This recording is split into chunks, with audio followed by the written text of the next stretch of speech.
Қайырлы күн, достар. Бүгін біздерде 3-ші сабақ, яғни Б әрпін. Мен алдыңғы сабақтарда А және Ә әріптерін, яғни 2 әріпті үйреттім. Бүгінгі 3-ші сабақта кішкене ұзағырақ болады, яғни мен сөздерді ғана, әріптерді ғана емес, сөздерді де жазып үйрететін боламын. Өйткені менің сабағымды көретін мұғалімдер де бар, және де жазуын түзегісі келіп жүрген студенттер де бар. Сондықтан да бүгінгі сабақта кішкене сөздерді жазып үйренетін боламын. Олай болса, сабағымызды бастайық. Бірақ мен жаңа видео түсірген едім, видеом анық түспей қалыпты. Мен қайта айтатын болам. Бізде Б әрпі 4 элементтен тұрады. Бірінші, екінші, үшінші және төртінші элементтер. Келесі кіші Б әрпі 2 элементтен тұрады. Бірінші және екінші элементтер. Мен мұнда жазып көрсеткен едім, бірақ ол видеом сақталмай қалыпты. Енді тағы да бір рет жазып көрсетемін. Так, бастайық. Сіздер екінші клеткадан бастап бірінші элементті кетті. Екінші, үшінші және де төртінші элемент. Тағы да бір рет. Так. Бірінші, екінші, үшінші және төртінші элемент. Так, енді біздерде келесі кіші Б әрпі 2 элементтен тұрады дедім. Енді біздер кіші Б әрпін жазып көрсетемін сіздерге. Бірінші, домалатамыз және де түзу көтеріп қайыратын боламыз. Тағы да бір рет көрсетейін.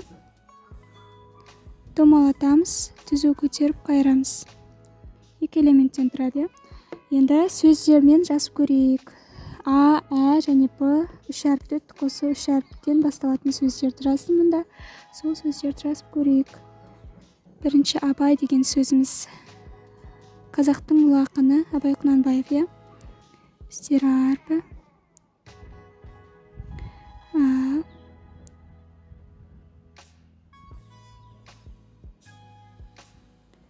Абай. Келесі ана деген сөзіміз.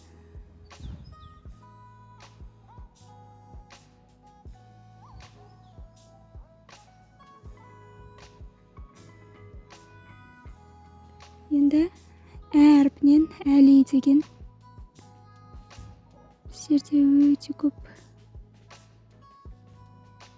балалардың аты Әли деп қойылып жатыр. Әли. Келесі Әтеш.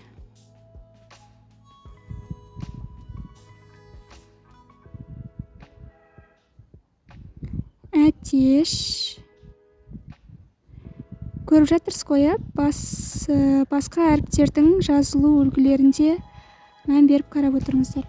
Алдағы уақытта көрсетемін оларды, бірақ әзірге осы әріптерден келетін сөздерді жазып үйрене берейік. Келесі Батыр. Адамның есімі Батыр деген.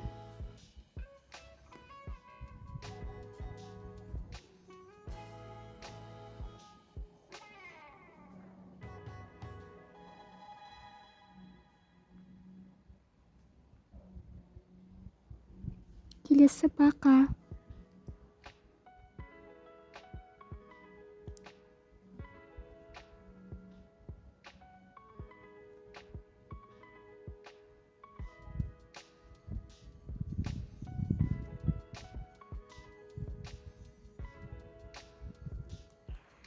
Егер де сіздер студент болсаңыздар, немесе мұғалім болсаңыздар, мұнда жазуларда, яғни сөздерде кейбір әріптердің дұрыс жазылмай жатқанын байқап отырған боларсыздар.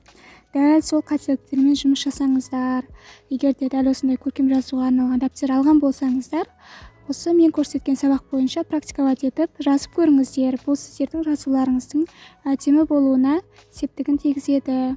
Олай болса, көргендеріңізге рахмет. Сабақты соңына дейін сіздермен болған Ұлданай Қаламбаева. Сау болыңыздар. Келесі сабақтарда кездескенше.